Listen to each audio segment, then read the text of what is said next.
Hello, Max. Hello, sir. Hello, can you hear me? I can. Perfect. No, that's always a good start. Excellent. I've only done a couple of these before, so you'll have to forgive me. No Thomas, problem. What's your name, please? I'm Joe Bramall. Joe. Let's go for Joe. Fantastic, Joe. Thank you. Yes, yeah. I'm just standing in for Thomas 80. I think he got in touch with you. Yeah. Got it. Okay. What should we do? What do you want to do? What should we do? What should we do this evening? Well, it's completely up to you, to be honest. However you want to run things. I mean, I hope it's all right. This session's being recorded, put on YouTube, Fantastic.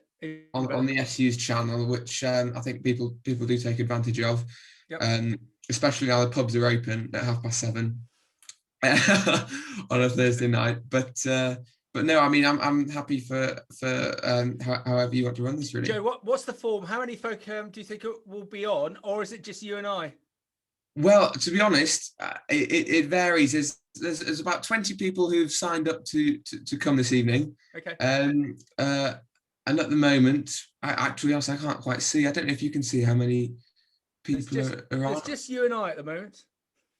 Oh, right. Oh, okay. Right. Well, we'll give it a couple of minutes, shall we? And then we'll. Well, Joe, can I make a suggestion? If no one comes on, if no one else is on, why don't we just do a two-hand act, and you and I go together, and I could just talk you through it. I just use you basically as a sounding board, and I'm sort of talking, but I'm also 2/3 of the time talking, but 1/3 of the time interviewing you about where you're going, because that's what my key skill is hosting. So if we don't have many people, we'll just bounce off between us. I'll hold your hand and you hold my hand, if that makes sense. Okay, perfect. No, that sounds good. No, that's brilliant. Fair enough. Yeah, no, I've been sort of reading up around around your sort of career, and it sounds pretty fascinating, really, what you've done with your two businesses, and I'm looking forward to hear about it a bit, really.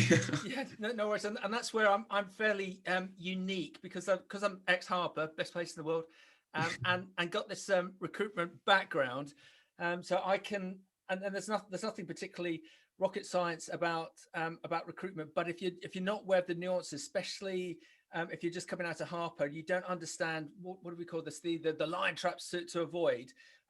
It's just have someone like me who's seen it and can just point out the road markers. It potentially could be beneficial to you and your fellow students. No, definitely. I think it is quite nerve-wracking going into these things when you don't really know what to expect. Because that sounds brilliant, really. I mean, it's only just gone past. It's fine. Don't worry. I did one the other day. I did a broadcast out of Iran for saffron farming, vertical farming. And I didn't get around to promoting it, but the guy out there did, and we had 500 people on the call. It's like, who are all these people? So, and then other times we do a lot of broadcasts where we'll get minimum of 10 people, but like you, we'll then push it out on YouTube. We also stream a lot of our stuff live back onto LinkedIn. With LinkedIn, you've got to have a LinkedIn license to be able to stream either live or recording. So we get most of our content being viewed on LinkedIn. I see. Oh, yeah, no, there's a lot to it. It's this, a lot of money seems to have to be spent to sort of start living things and what have you. But no, it doesn't. It's all free. It's all free. There's all workarounds to do it. Yeah. Oh, okay. Oh, well, no, we'll have to look into that. But I mean, this is only temporary. I mean, it would have been brilliant to have you actually on campus. But it's been difficult this year. It'll come. It'll come. So why don't we wait a couple minutes, and if no one else is coming, just you and I go for it. Literally, just let me take over, Okay. and you stay with me, and it'll be fine. And then if we're going to do that, we'll make a nice pause. So whoever's doing the recording your end, doing the YouTube video, they know when to start and finish. Yeah. Oh, okay. I'm with you. Yeah. No, that's you've done this. You've done this before. 80 of them in the last year. It's oh wow. we got what was the better? We did what are the best ones and the worst ones?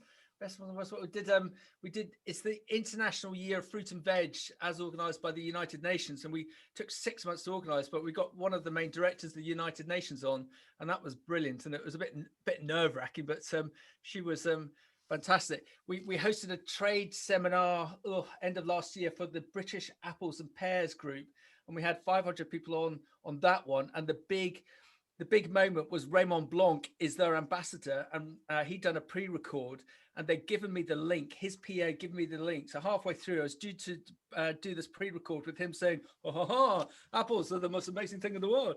And I went to click the link, and his blinking PA had cut the link. And so like 500 people, Raymond Blanc, and he wasn't there. I was like, oh my God, what do we do now? But luckily, we managed to fudge our way around it, and there was the PA sent another link through, so it all worked. Oh, brilliant! Yeah, okay, yeah, perfect. No, well, I mean, should we just get cracking then? I mean, yeah, okay. So let me take over. Joe, how are you for time? However long you want to take. I mean, if it's half an hour, whatever. Yeah, whatever. Probably about half an hour, because like all your mates, I need a beer as well. Yeah, yeah. And Joe, what course are you doing at Harper? I'm second year agribusiness. So yeah, it's a pretty wide-ranging course, mix of everything. I've just secured a placement for next year with McDonald's. Fantastic. In their beef supply chain, so that's sort of where I'm up at the moment.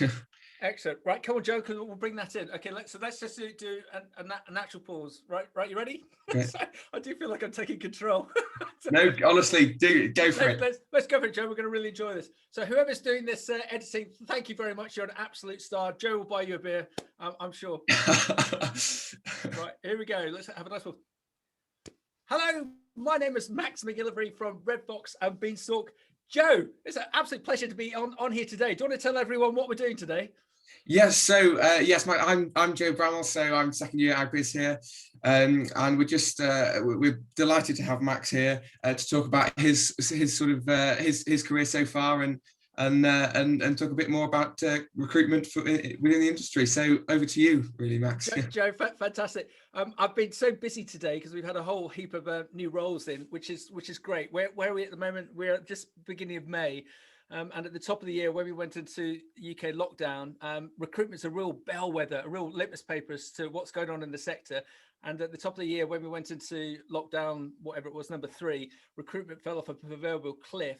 But now it's picking up again rapidly. So we, as a recruitment business, is a very good indication, economically wise, that things are hopefully looking rosy. So we've been very, very busy. So I've done literally no prep for this, Joe, which is fantastic, because you and I are going to make a success of this. So what we titled this up as is how to create a successful career post Harper Adams, and what are the lion traps to avoid.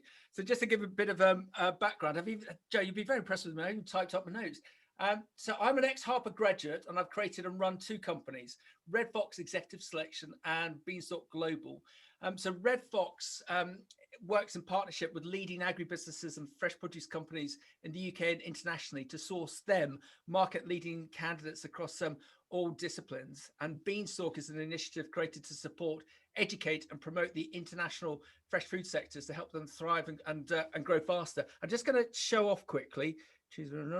And I'm just going to go, I need to just show you the our Beanstalk. So Beanstalk, these sponsors here very kindly hopped on board with us. So we've got the likes of the PMA, Produce Marketing Association from the States.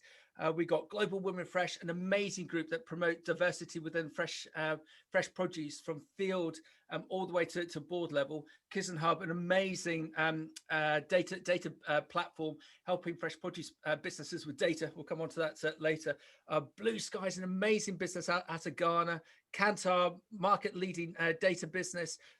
Unseen, I love Unseen. Unseen combat modern day slavery in the UK and on an international basis. So if you want to get a bit more information on Beanstalk, just have a look at Beanstalk Global, and I'll just go back to our party background such as that. So with Beanstalk, we've hosted over 70 broadcasts, 80 broadcasts now on an international basis over the last year. And what we're keen to do with that platform is create the conversation rather than be part of the conversation. So we've now been approached, I was just saying to Joe in our green room, by the likes of the United Nations to stream. And we're promoting in South Africa, South African fresh produce. We're going live with a broadcast to promote Indian fresh produce. And we're going live with United Fresh in the States to promote, what's the next one we'll do with them? Sustainability in respect of packaging in the US and the States. And where did this all come about? I also, just to backfill, I also in 2007, I rode a Triumph motorbike from London to Cape Town to promote fresh produce. And I went through 18 countries, 18,000 kilometers to promote fresh produce, and visited over 15 farms on that epic journey. So let me just wind it back a bit. So the problem I see sometimes with agriculture and fresh produce, you hear me talk a lot about fresh produce more than ag. Joe, what would you say? Would you say you're more biased towards agriculture or fresh produce in your career to date? In my career to date, I'm from a dairy farm, so I'm a bit more ag focused, really. I think I've done a couple of modules on fresh produce, but that's about it for me. Yeah, and there's a really interesting mix between agriculture and fresh produce, and we'll come on in a minute. I'm not biased, but in my tenure running a recruitment business, we've had a lot more work come in on a fresh produce perspective, and so I've gone that way. And one of the frustrations I have with fresh produce, and it's a conversation for another time, but it's the margin aspirations. It's really difficult for fresh produce companies to get decent margin, to squeeze decent margin out of the retailers, because they don't have brands. If you think of an energy drink, if you think of Walker's Crisps, if you think of a bottle of wine, they've all got brands, and so they've got the better ability to leverage better margin out of the retailers. Whilst with companies such as the citrus business or a leek company or a tomato company in the UK, it's very difficult for them to get better margin. So it's very difficult for them to promote their business by all their products by having brands. And so that was one of the reasons why I thumped my way through Africa to promote fresh produce. Joe, you're probably aware of this, that 6 out of 10 kids don't even know where fresh produce comes from. And so the likes of you and all of your student colleagues and Harper were all on this mission to educate as many people as possible as to where food comes from, whether that be wheat from the back of a combine, whether that be from an apple down in Kent. So the subject that we're talking about today is how to create a successful career post Harper, and what to avoid. Joe, when you got into Harper, you were saying in our little green room that you're on your second year. Did you do a pre-college year before you went in? I had a gap year where I worked for a fertilizer company just after my A levels before I came to Harper, and went to New Zealand as well. So that's sort of all I had in the middle, really. Fantastic. But and are you going to be doing a placement year? I am. Yes, I start in August. That's my and tell us about that, please. So I'm joining McDonald's and OSI, their beef supplier, to look at the sustainability of their beef supply chain. Fantastic. Where I think the likes of Harper is unique is having that pre-college year really assists you, because you're out in the modern world. Just to give you some appalling examples, Joe, about this so-called snowflake generation, but some of these are true. We're aware of some graduates who have never done anything like a placement year, and they've gone and ended up at a university, and I won't mention the university, but they've been so protected, sheltered, that their mother has come along and slept on their floor in their dorm for the first week to make sure that they are all okay. Where this institution of Harper is unique, the fact that the likes of you and I have done this pre-college year really, I suppose toughens you up, ready for that entree into Harper. So with me, I had no formal agricultural background. My dad was now retired, but was a doctor of biochemistry, and my mother was a physio, and I was brought up in a small rural village near Lewes in East Sussex. And I mixed with all the farm kids. And every weekend I was out there driving, crashing things, age 11, 12, 13, 14, and very soon cut my teeth on that farming side. And Joe, like all of us, got the bug for it. I got the bug for farming. I then investigated various institutions. Joe, you're going to shoot me for this. I did look at Cirencester, but what really turned me off about Cirencester back then, and this is a long time ago, this is the late 80s, was that you needed a medical certificate to show that you didn't have any medicinal problems. So, Cirencester even had an issue back then. Harper, it was like coming home. All of the lecturers I saw and the students I saw were just so welcoming. So off I went to Harper. Where I found Harper really interesting was my placement year. That's the careers office. They offered me a role with, I'm sure it's a really good farm, Joe, but a sheep farm somewhere in Wales, and I wasn't very attracted to that. I'd done a couple of summers with a big farming company, which is still going very strong now in Cambridge, called the Trumpeting Estate. And the owner of that business then, Sir Francis, he had a big shareholding in a cotton farm in Australia, and the manager of that farm, he'd sent his son over just to find out about UK agriculture, and I got going with him, and he said, Max, you ought to come over to Australia for your placement year. Joe, just must tell you something slightly funny and out of turn. This Sir Francis, he was an amazing guy. So he set up Trumpeton Farming Company. He also set up the ag consultancy business Bidwell's. So he's a phenomenal individual. And in his 90s, he still hadn't retired, but he was still driving around in a Land Rover around Cambridge. His eyesight wasn't too good, and one day he didn't see a parked Mini in front of him, and instead of going round it, he went right over the top of it. And he then apparently got out, knocked on the door of whose ever house it was, said, I'm awfully sorry, I've just run over your Mini. What's it worth? And this poor shop woman said, oh, it's, I don't know, £5,000. And so he got his checkbook out and wrote out a check there and then and drove off. What an amazing character. It would never happen now. So with my placement year, went out to Australia. I was big into machinery, so I needed to get that machinery lost out of me. So that was 25,000 acres of laser leveled irrigated land. Probably the best takeaway of that is that they had 4 reservoirs, all man-made, each 250 hectares in size. They would have water dispatched to them from the dam near Brisbane. It would take 3 days for it to come down a river to us. We then had a whole heap of massive cat engines on the river to suck the water out, stick it into the reservoirs, and then during the season we would flood irrigate this cotton.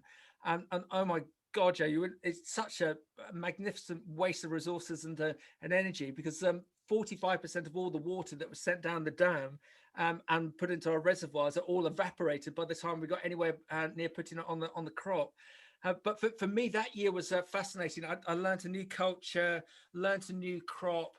We had our fair share of smashers and crashers. Probably the best one. I'm glad I didn't name the station directly. Our boss was an amazing guy. He did like to drink, Joe, and on one occasion we got a call to our barracks. We all stayed in barracks to say that the boss's plane had crashed 20 kilometers up the road. So we all got into our utes. We had something ridiculous like 32 Toyota Hiluxes, and all the guys had their own personal utes. So we all ran to the vehicles, head up there, got up there, saw that the boss had tried to land, and it was the middle of the night, for God's sake, tried to land on this very straight piece of road, and his undercarriage had collapsed. He was hobbling around because he banged his head, but he wasn't too badly injured because he was rather intoxicated. And his son was there. He said, well, what are we going to do? Because if the Australian aviation authorities find out that my dad's been flying drunk again, he's going to have the proverbial book thrown at him. So one of the other guys said, well, let's suck all the aviation fuel out of it, and we'll claim that it ran out of avgas. Great idea. So we're then at 2 o'clock in the morning sucking this aviation fuel out of this thing, out of this collapsed plane, tidying up the scene, get the boss back. phoned the authorities to say this has happened. We think he's run out of gas. They got there at 6 o'clock in the morning. They confirmed that the plane had run out of gas. There was a stuck filter that one of our mechanics had stuck on. So just the point of mentioning that, I don't think that sort of thing would happen now, but it's just the experiences of working on an international basis is fantastic. So after I did my placement year and survived that, I came back to Harper, where if I had a criticism of Harper then, there was not a lot of direction career-wise. So I'd done my pre-college year, I'd done Harper, done agriculture, done my year in Australia, but there wasn't a lot of direction then as to, well, Max, we think you should be doing this, this, or this. And I believe now, Joe, that's far, far better than it was there. I do remember a quote my tutor stated to me on the day that I left, and I'm probably breaking another embargo, Joe, by telling you this, that my tutor stated, being at college is 90% learning about life and 10% work. And what do I mean by that? So I left Harper in, I'm going to date myself now, 1991. All my best mates today are from Harper. We are godparents both ways. I've attended so many weddings and so many christenings and so many happy occasions.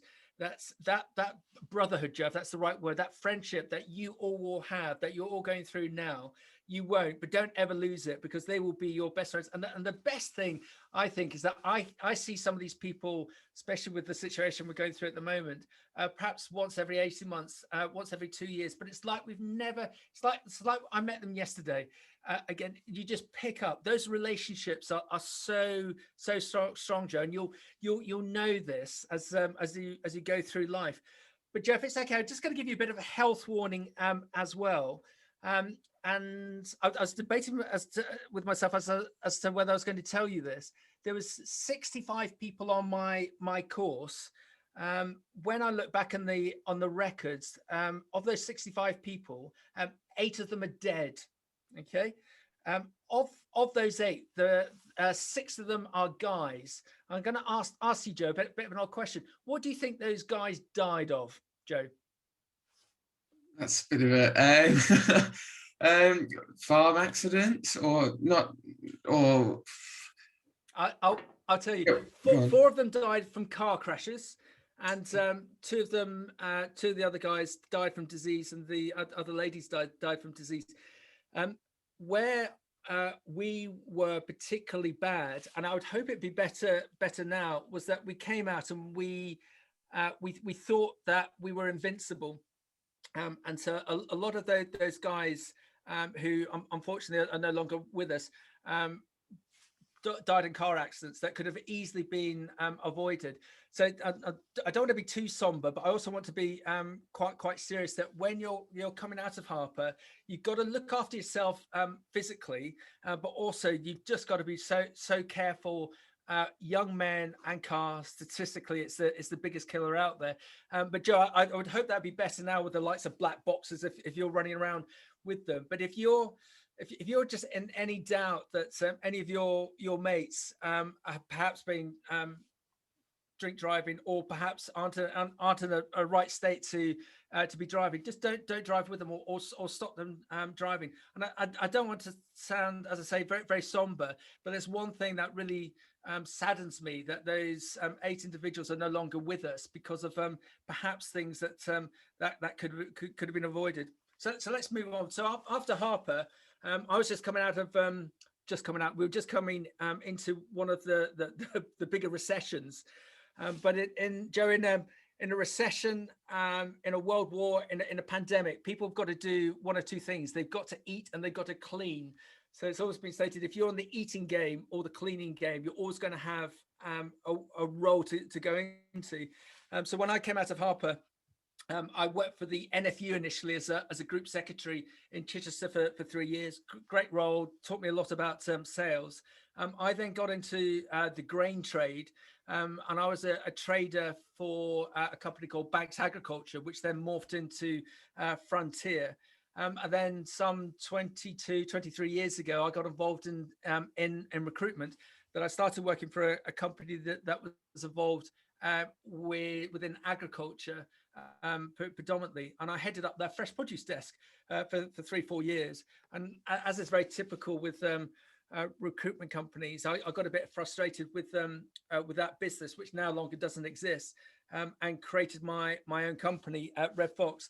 And Joe, as I still say to this day, that no one was ever going to make me a company director. So the only way I was going to be a company director was by creating my own business. And so here we are.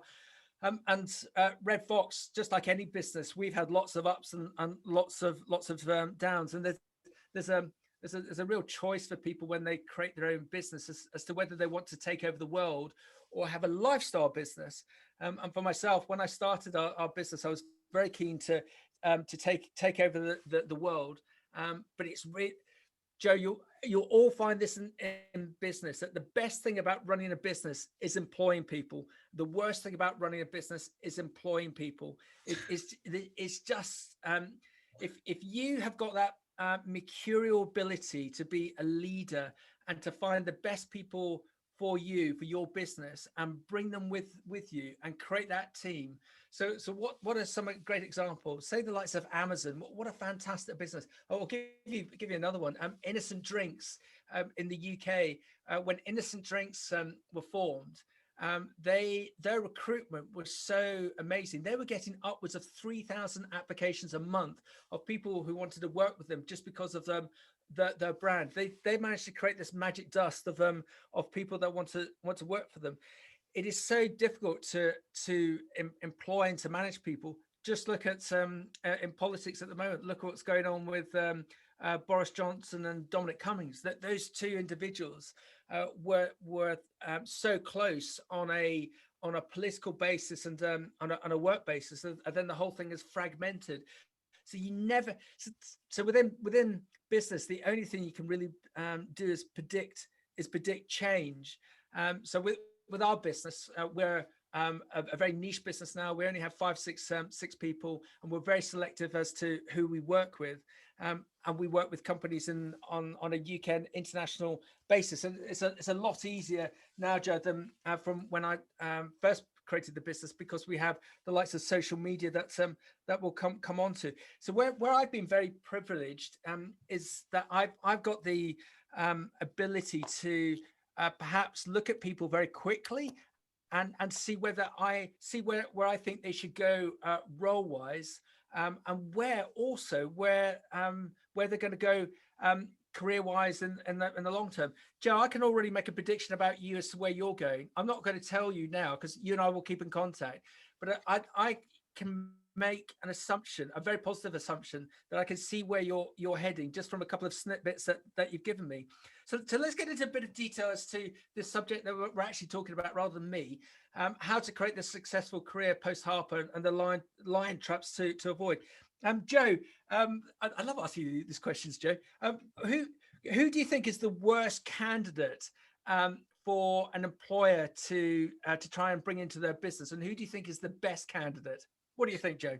The worst candidate in terms of their characteristics, or a company is advertising for people. What do you think is the worst candidate they have to deal with, and who do you think is the best candidate? I think, with the best candidate, I think, is someone who's driven, who's got grit, and they're sort of passionate about what they're doing. Yep. And I suppose the opposite, really, for someone that doesn't, if somebody doesn't care about what they're going into, then I think it's just setting up something for disaster, really. Excellent, Joe. You're right in your own assumptions. On with my recruiter head on, the worst candidate that we come across, and ladies, this is not meant to be a sexist comment. It is a young lady recently out of university. Why do I state that? Because they'll go for an interview, they'll absorb all the information, then they'll go back and then they'll talk to family members, and then they'll come back with lots of unnecessary questioning about the role and where it's going. And so everyone then in the recruitment process gets very frustrated because there's then this toing and froing, and it's absolutely genuine, Joe, as to why they're asking these questions. But when they've got these external influences from them for all the right reasons, being family or other members, it can get very confusing for the potential employer. So we've actually seen a number of employers say, well, if this person is like this and is asking us what time is their lunch break, and they're just being so pernickety, what are they actually going to be like for us in the business? Perhaps there's someone better for us. So it's so we'll come on to how to perform in the interview situation a little bit later. The best candidate example from a recruiter perspective tends to be a senior individual going for a senior role, because they know the process. They know what they have to do at interview. They know what employers looking for. They'll know how to do a presentation, not necessarily a PowerPoint. It could be a presentation on Zoom or Teams meeting. They just know how to handle themselves. So then, let's go back to people looking to come away from Harper. Joe, I've just got to pick on you again. Do you know what you're looking for? Do you know what you're looking to do when you leave Harper? I've got a general idea, not a sort of direct thing what to do, but yeah, sort of idea. Well done, because a lot of people don't know, and that's it. And again, it's so difficult because you don't know what's going to be out there. You don't know what's going to be available. But if you can start, Joe, I call it the red mini conversation. If you start talking about red minis, you suddenly start seeing them everywhere. If you start talking about, well, I think I want to be a commercial manager within an agricultural trading business, you'll then pick up the Farmers Weekly, and then you're naturally led to looking at those sorts of adverts, or you'll see something online, or you'll hear someone speaking in the bar or back at home, and you'd be naturally drawn on that. So if you're say second year like Joe is, just start thinking now as to, well, where do I want, and Joe, what I don't want people to do is that I get really frustrated with some examples of people. Give you a daft example. I know a couple, Joe, you won't believe this. I know a couple, and they're in their 40s. Every year, they sit down top of the year and they do the mind career map for the next year. They decide what they're going to do and what they're going to achieve, and they put it on their fridge door. So every time they're in the house, in the kitchen, they're ticking this off to see whether they've achieved everything. And good for them, but it's not, to me, that's a bit contrived and a bit controlled and a bit anal. Am I allowed to say that on this broadcast? What if you got a thought as to where you want to go? It's like going on a journey. You know roughly where you want to go, and part of the enjoyment, part of the adventure is seeing where that takes you, and the people that you meet doing that. Where again, Harper is so good is the pre-college year, and Joe, like your placement year, you're going to have a fantastic year, and you can just imagine the contacts that you're going to get within that whole supply chain and within the likes of McDonald's, and you can just see that McDonald's are just going to be watching you from then on in. If you're struggling to still find out what it is that you want to do, there are some amazing schemes out there. Joe, are you aware of MDS, Management Development Services? MDS, I've heard a lot of good things, and they take on quite a lot of good people, I've heard. Yeah, well, so we're a huge proponents of MDS. It's their chair is a lovely lady, Christine Taken, CBE, and she's got a farm. Yeah, well done. So she used to run the Co-op farms when they existed, and she was the first grocery code adjudicator, first police woman to control the retailers, and she did a fantastic job with them. And yeah, about 3-4 months ago, she became chair of the Red Tractor. So she's the chairperson of MDS. If you're not aware of MDS, where MDS is brilliant is that they will take you in after Newcastle, my God, after Harper. Did you hear that, Joe? After Harper, or if you we'll edit that out. After Harper, or if you mistakenly went to Newcastle, God forbid, Cirencester or somewhere like that, they'll take you in, and MDS is a 2-year scheme where you come in, you're paid, and you do 4 secondments in 4 different businesses. So if you come in and you say, I want to be commercial, the first 6 months, they'll have you doing something technical with Sainsbury's. The second 6 months, they'll have you doing something operational with G's. The third 6 months, they'll have you doing something supply chain with think of a company, SEF,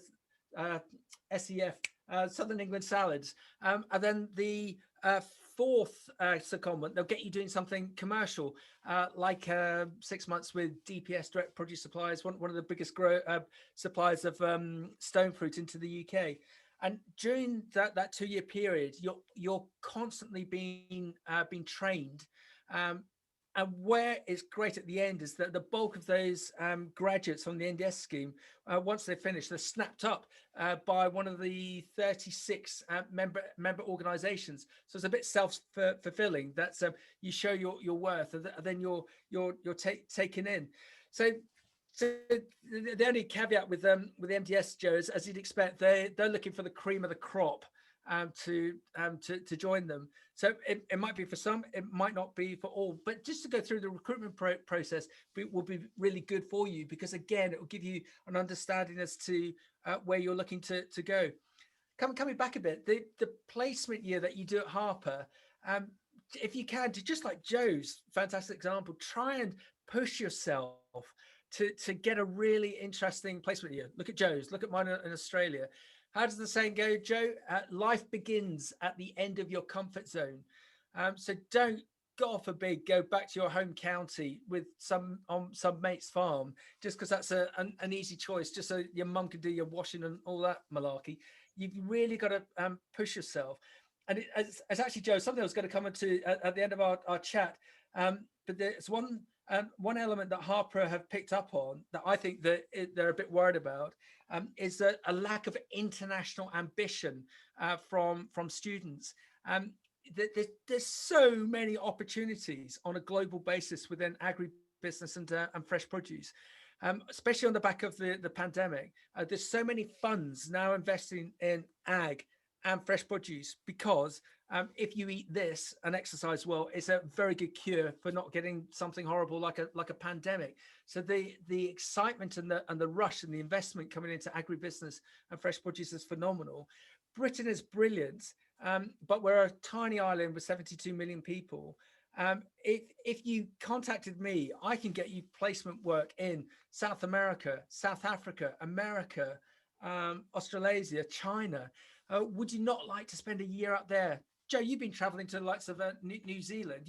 I'm not even going to ask you. You will have loved it, and you will have experienced some amazing things and experienced some amazing folk. If you did a year in South America or South Africa, whichever way you look at it, is going to be a bonus to you, because it's going to make your CV sing even more. And it might just be that your career is in those areas. And again, come back to that comment I made earlier, Joe, that in a world war, world recession, world pandemic, people have got to do one or two things. They've got to eat and they've got to clean. So all of you watching this from Harper and, oh, God forbid, Joe, any other agricultural institutions not nearly as good, you're in such an amazing spot to go out and create a difference.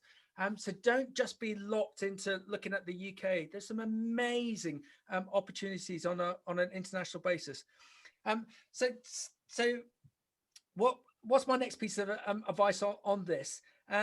When you're coming to the end of your tenure at Harper, if you're still not fully sure as to where you want to go, or even Joe, you got your plan, but it would do no harm for you to contact someone that you think would be really of interest, just to spend half a day with, to find out what they do.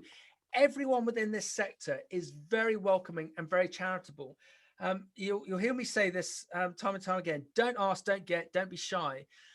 Joe, if there was someone, say, senior within McDonald's that you had not met during your placement year, I would suggest to you that you get in contact with them and say, "Hi, my name's Joe, just coming in to Harper. is it okay? It's a bit of a cheeky request, but could I spend half a day with you? Because I just want to get better understanding as to the supply chain within McDonald's, because I haven't been able to get into that level. I can virtually guarantee you that the bulk of those people that you ask will roll back in the chair and say, "Oh, that's nice. I've never been asked that. What a great idea. I want to help the young." And you'll spend half a day with them, and you'll probably find that they'll set up something special for you. So you won't just spend half a day with them; you'll spend half a day with some of their key colleagues. Don't ask, don't be shy. If there's certain people within the sector that you would like to get an understanding of, or you want to go in a particular area, just get in contact with them, explain your situation, and just ask, "Can I do half a day with you?" And when you do that half a day, make sure that that you just be natural, but make sure you give the best possible impression that you can. There's a problem with CVs. Let's roll on to CVs. CVs are but 2 pages of paper. They're the most infuriating thing ever. And there's been lots of examples of video interviews and people doing a dummy interview, and that goes off to employer. But none of this really works. After doing this gig of recruitment for 20 years, I see it time and time again that when I'm chairing interviews, as soon as the person, I hate this word candidate, Joe, as soon as the person comes into a room, the CVs are pushed to one side, and there's a natural flow of conversation. The CV gets you in the door, but it's then all over to you, and it's the impression that's then created on what you say during that conversation. So coming back to this half day, if you look to reach out to a particular individual, it's basically an interview that you've created. And if they like you and you like them, and they keep in contact with you, and they have an opportunity coming up, or they might have another division within the business that's looking, what are they going to say about you after they spent half a day with you? Yeah, that young man, that young lady was really interesting. Do you get them in the process? I've got their LinkedIn details. Get them in the process, because I think they would be invaluable to us as a business. But then, Joe, it comes back to one of my best sales training things that I was ever taught. I'm probably dating myself here, but it's called the red rum factor. So if you're not aware of who Red Rum was a horse that won the Grand National, I don't know, 6 times. And as they say, of the 6 times that can't be 6 times. Let's go for 4. Of the 4 times that Red Rum won, he was only half ahead or ahead in front. You only have to be half ahead or ahead in front in this battle to find this role, but you've got to create that point of difference. There's a big issue currently within recruitment, that the myriad of job sites that are out there, people, a candidate can load up their details and they can apply for 10, 30, 50, 100 jobs. We as a small recruitment business, we sometimes get 50 CVs overnight, and we call them lottery applications. This is just people just throwing in CVs in the hope that one of them is going to stick. When you're looking to create your CV, you need to start off by thinking, well, what is this role about, and tailor your CV accordingly. If you go onto Amazon, last time I looked, there's 42 different books on Amazon on how to write your CV. There's no right or wrong way to do it. There's roughly a standard format within the UK, and I can either give you one, or there's enough online. But say you see a particular role, let's call it an agricultural manager for a seed company. Let's just choose on that one. If you see that role, don't just send in a CV, because a CV, it's not telling you anything. It's like a blank box. You must write a covering letter or email to send with it.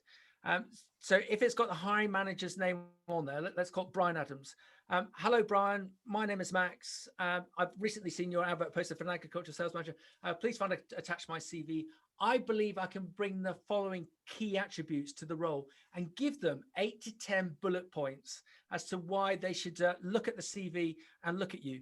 And then at the end of those key attributes, I will contact you by phone in the next 48 hours to make sure that you've received my application.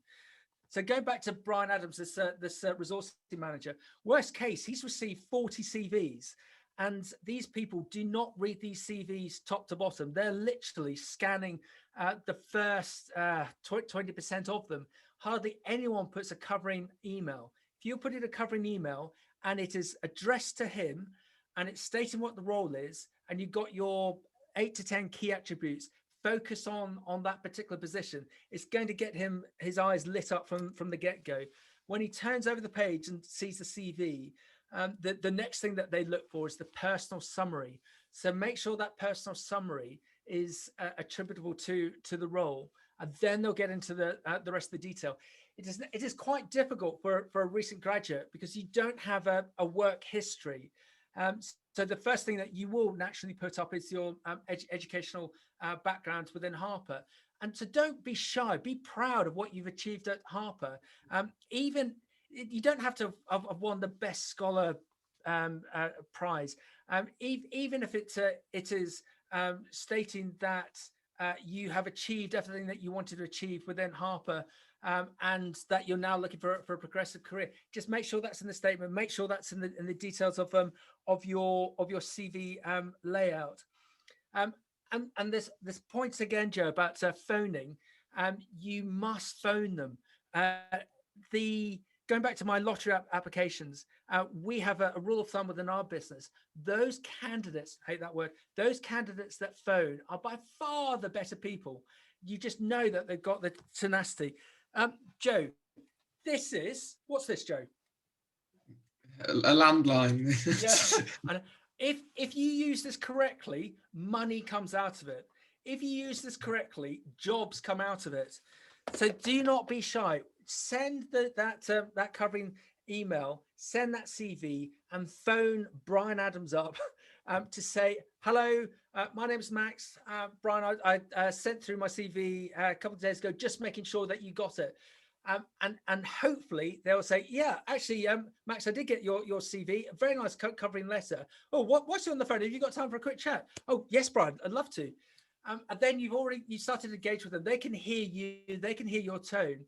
And if you've got the tenacity, then say, Brian, this is a great conversation. I'd love to meet you in person. Would that be possible? Have you got your diary available? And go down.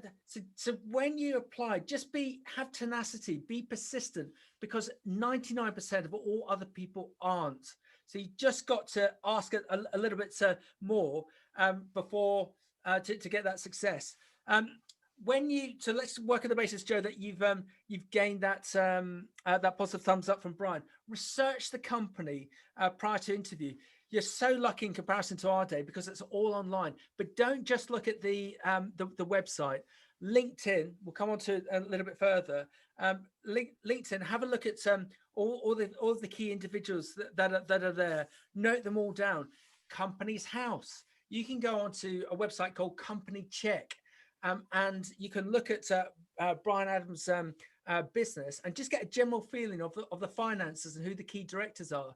So when you meet up with Brian, and Brian says the normal question over and above, how was your journey here? What do you know about us, Max? What do you know about the business? And you will have been playing this out in your mind, Joe, as to reciting as to what you're going to say when you're going to meet up with them. Well, Brian, I've investigated your business. I can see it's been going for 30 years. I can see financially you're very strong. What do you mean, Max, financially? Well, I pulled your accounts of Company's House. You pulled the accounts? No one's ever done that before. So it's just, again, it's this red rum factor of just being tenacious and doing things slightly differently to make you look more attractive as a potential future employee. And in the conversation, you'll find very, very quickly, if you've structured it correctly, it's going to turn into sort of a Q&A. Be curious about him. Yes, he's interviewing you, but also you're interviewing him. Ask him about how long has he been in the business and what's the best things about working for the business. And Brian, is there anything that you would have done differently when you first joined the business? Because people want to be pushed. They want to be counted in some respects because it shows that you're enthusiastic and that you're going to make a difference within the business. So Joe, say I've had that interview with Brian. What would your recommendation, Joe, be as to how I should follow up post that interview with this mythical employer, Brian? What would you do? Well, I mean, I suppose I'm going to say that wait to hear back from them, but I pretty much guarantee you're going to say you contact them first. So when you've left Brian, I would give it 24 hours. You will have got his business card because he will have given it to you. And if he hasn't given it to you, make sure you've asked for it when you leave. And 24 hours later, write an email to him. Dear Brian, thank you very much for the meeting yesterday. Thoroughly enjoyed it. The main elements that I took away from it were that your business is far more strategically wrong words. The main takeaways I got from it was that your business is looking to grow far more internationally than I first thought. I think this is a great direction to go in, having researched it overnight. I would love the opportunity to have another meeting with you and to hopefully progress my application with you. So you could you'd send that as an email, and Brian gets that and thinks, well, that's lovely. What a nice follow up. And then it's all logged into Brian's mind that firstly, Max has sent CV in, contacted him on the phone. No one ever does that. All HR people know that the better people always ring in. Have a pleasant interview and then follow up an email. Then Joe, just let him be.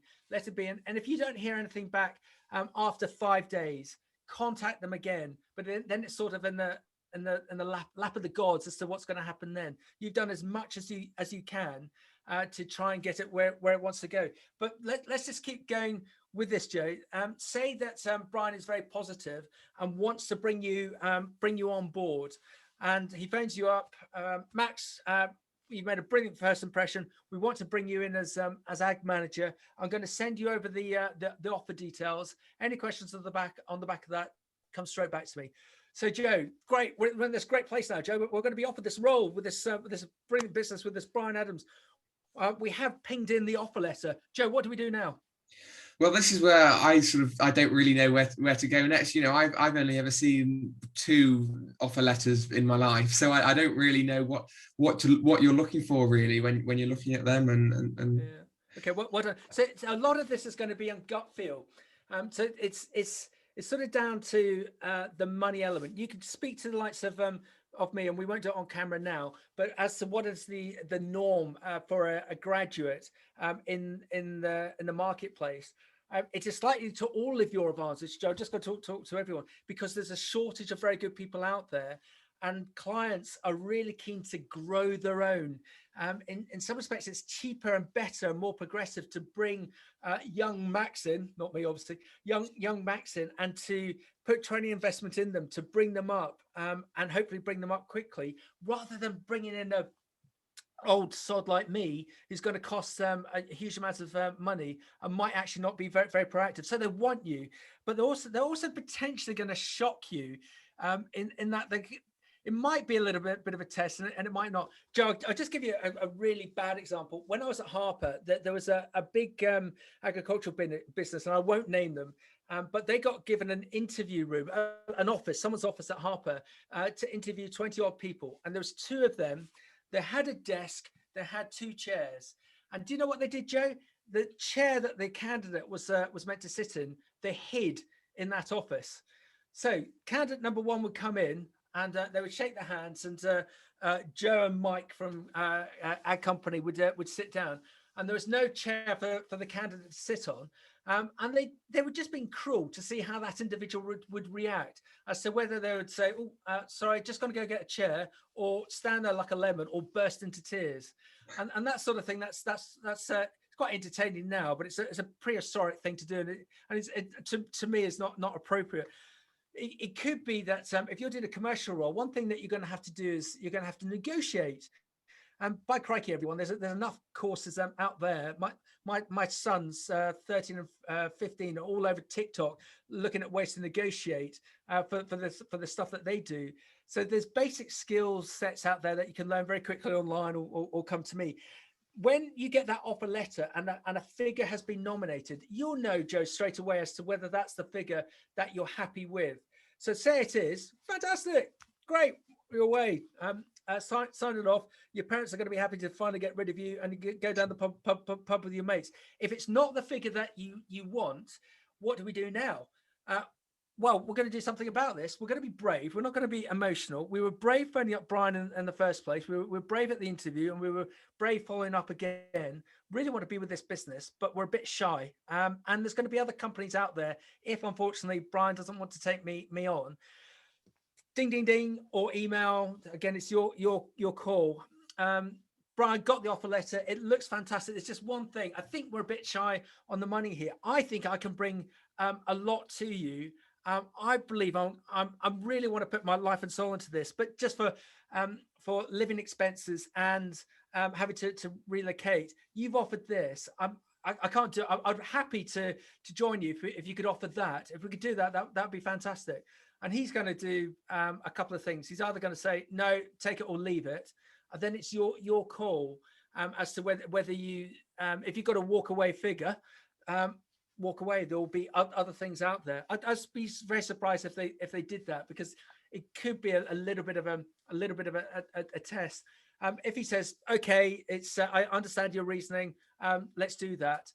Or you might even find a third option where he says, okay, Max, I understand that figure's not where you are. I can't do anything now, but I'll write it into your contract that in 6 months' time, if you've hit certain key criteria, you can have that figure that you've requested. Max, how does that feel? Or you could spin that around. If Brian says no, we can't do anything, you say, okay, I'm happy to accept the role, because say it's a brilliant company and you just want to get in there and show your worth. I'm happy to accept that role, Brian, but I would like written into the contract in 6 months' time that there's a full performance and financial review. You set me the criteria that I need to achieve to get that review, for that review to be successful, and I will do that. I will bang it out of the park. Oh my God, Max, that's a great idea. Okay, yeah, we'll do that. So there's lots of different ways to scale. But again, it just comes back down to the thing about being brave. Joe, I'm just conscious of time. So what I just want to state is it. So just going back a bit to state again. Just spend time with people. Ask people who you really want to be associated with. LinkedIn is amazing. Joe, do you have a LinkedIn account? Yeah. Okay. Be with LinkedIn. Be proactive. You need to build your brand up. You all know this about social media. That just be very careful with social media. A lot of employers will go into people's Facebook accounts, and if they see anything that is not to their values, that's it, you're gone. So just be very careful as to what you post up on social media, whether it be on a personal or on a business basis. Think twice before you post it up. And Joe, never post drunk like I've done before, because you don't want to see a picture of me in a kilt with nothing on, sliding down the marquee at one of my friends' 50th birthday parties, but that's a story for another time. So LinkedIn is amazing. Build your brand on there. You should be commenting or posting 5 times a week on LinkedIn. The algorithm, AI, the algorithm on LinkedIn will pick up that you're being very proactive and look to bring you to the top. If Brian is looking for people for an agriculture manager role, you'll find mysteriously that you keep on popping up into people's feeds because you are commenting or posting. So on LinkedIn, post or comment on someone else's post a minimum of 5 times a week. And also link in with people that you think are going to be of interest.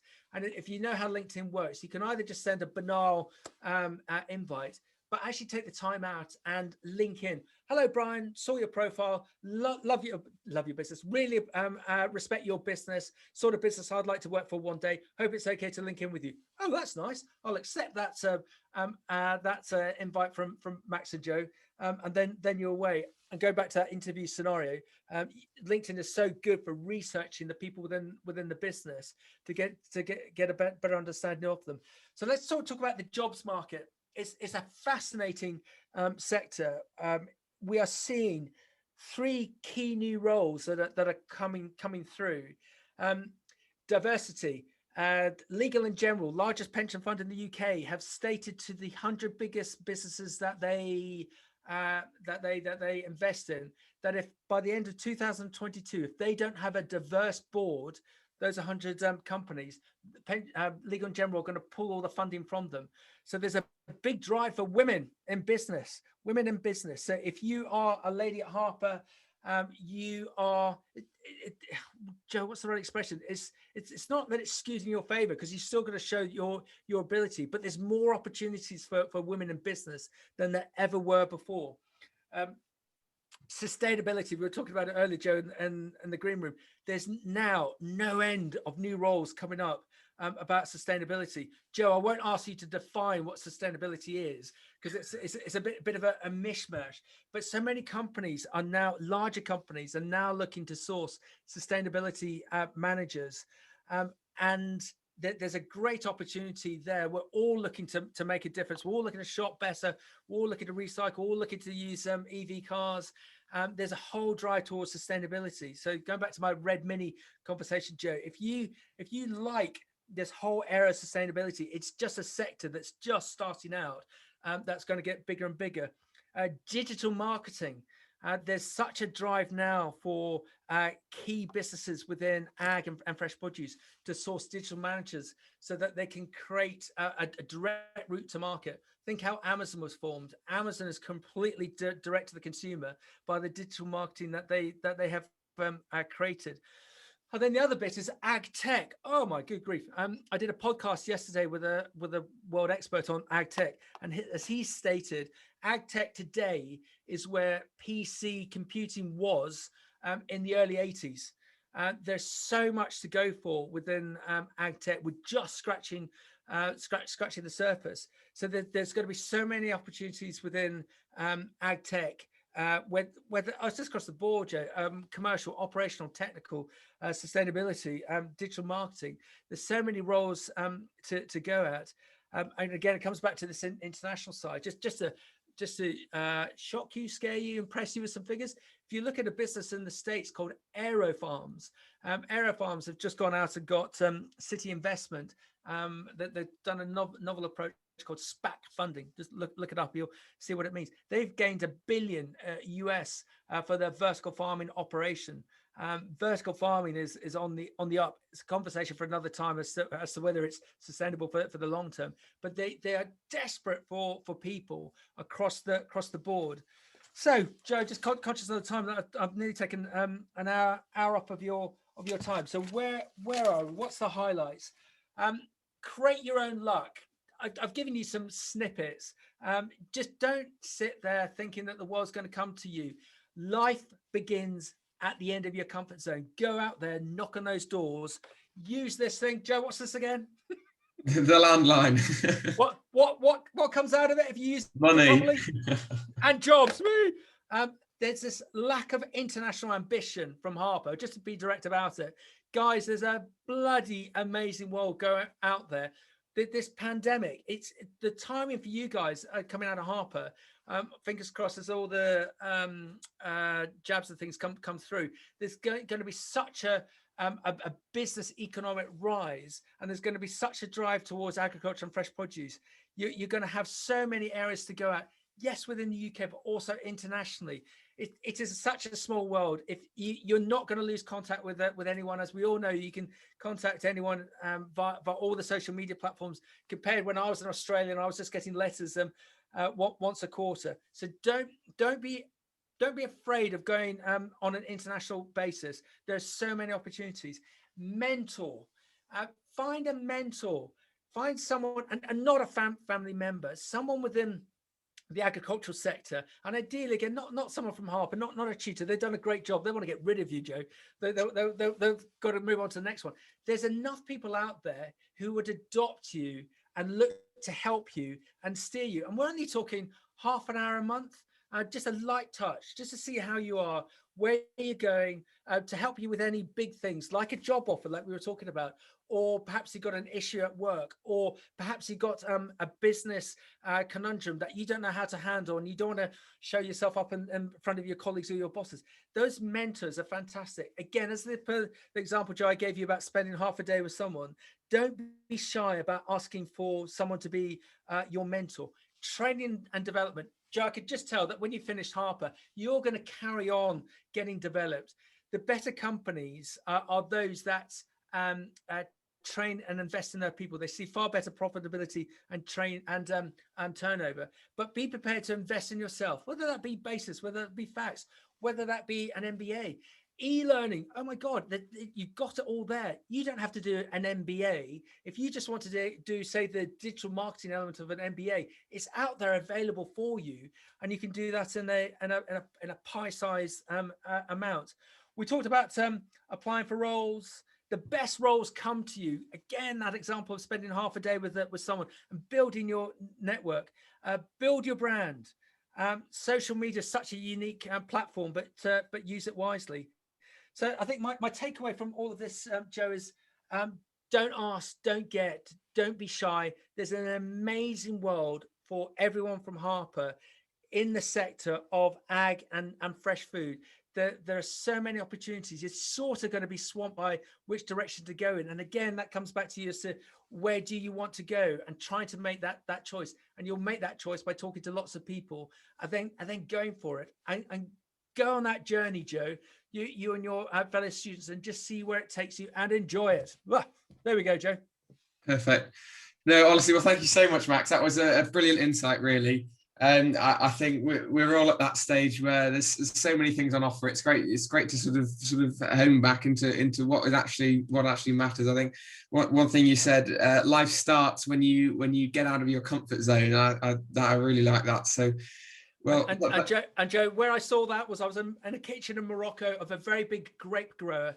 And every time their kids walk out of that kitchen, they show that to them. If they've got a worker who's concerned about their future career, they always take them into the kitchen and say, read that. So there you go. Great takeaway message. Honestly, no, perfect. Thank you very much, Martin. Great to meet you. Excellent, Joe. Look after yourself. Keep well. And you. Thanks. Bye-bye. Bye.